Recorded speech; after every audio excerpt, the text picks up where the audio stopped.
this is Christina from Campus Ministry at St. Ben's, and we have a message about al-Adha. Hi, this is Professor Rayhal from Computer Science, and I'm here to talk to you about Eid al-Adha.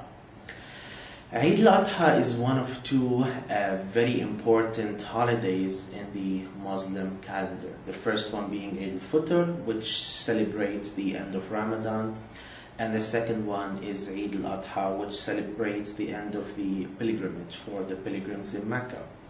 Now, those are usually 70 days apart, but since the Muslim calendar is lunar, they kind of change every year. They move back 10 days every year.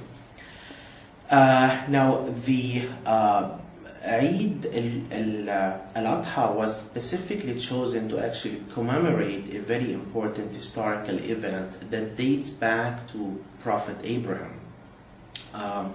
Prophet Abraham had two wives. He was married to Sarah, who didn't bear to him any children, and he then married her servant, Hajar, which gave birth to Ishmael, his first son.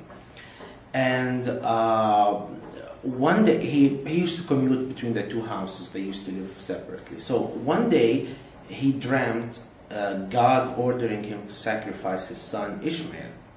Now, he loved his son a lot.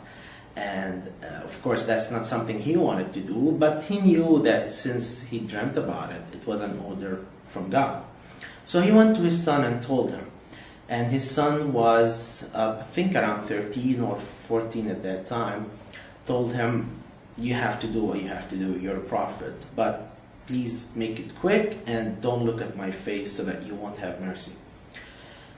So this is exactly what he did. He got the knife and then he put it on his son's throat and he slit the throat. But then once he opened his eyes, he realized that he didn't actually kill his son. He actually slaughtered a lamb. Some people say sheep, but of course the idea is that God didn't really want him to kill his son. He was just testing his obedience. So his son was alive. He was never killed. And that day to Muslims celebrates the obedience of both Prophet Abraham and his son Ishmael, and they're willing to sacrifice for God. So this is why it was chosen to be the end of the pilgrimage period for Muslims.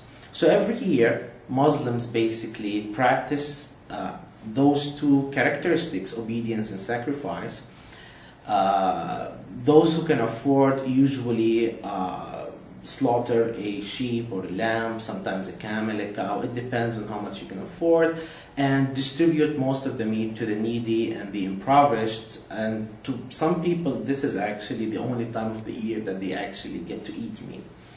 And they usually dress up very nicely, best clothing. They go to the mosque, they observe the prayer, they observe the sermon. And it's a very social event where basically the whole country usually celebrates it. Thank you. Thanks for watching, and stay tuned for more from Faith Communities. Peace!